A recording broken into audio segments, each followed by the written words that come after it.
How can an implied employment contract be created? Imagine you start a new job and your boss keeps telling you you're safe as long as you do your work well. You might think you have a promise of job security. That's how implied contracts can form. They happen when actions or words lead you to believe certain job protections are guaranteed, even if nothing is written down. Most jobs are at will, meaning either side can end the relationship anytime for any legal reason. But if your employer's words or actions suggest otherwise, an implied contract might exist.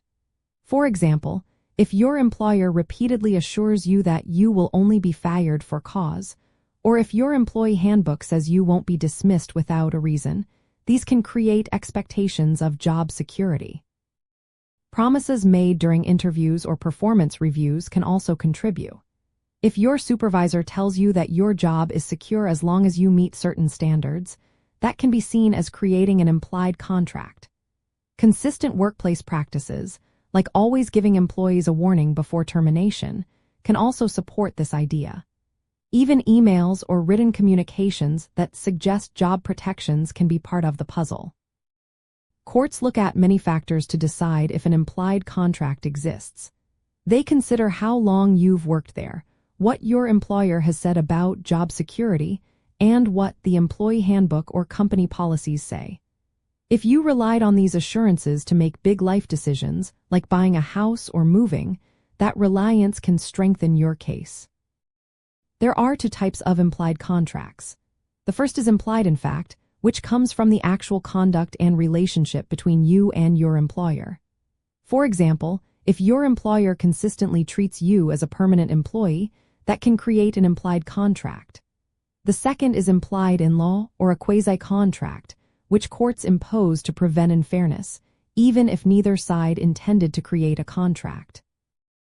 Employers can try to avoid creating implied contracts by including clear disclaimers in employee handbooks or offer letters. Saying explicitly that employment is at will and no promises are made unless in writing can help. But even with these disclaimers, courts might find an implied contract if the employer's actions seem to contradict the written policies. Both employers and employees should be aware of how these contracts form. Employers should communicate clearly and consistently to avoid unintentional obligations. Employees should understand that even if their job is at will, certain promises or actions could give them extra protections. If an employee believes an implied contract was broken, like being fired without cause after being promised job security, they might have grounds for a wrongful termination claim. Success depends on showing that the employer's words or conduct reasonably led the employee to believe they had job protection.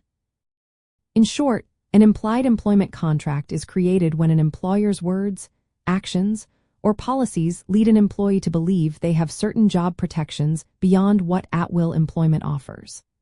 These contracts are recognized by courts and can protect employees from unfair dismissals, but proving their existence requires clear evidence of what the employer did or said and how the employee relied on it. Both sides should be mindful of their communications and practices to avoid unintended legal issues.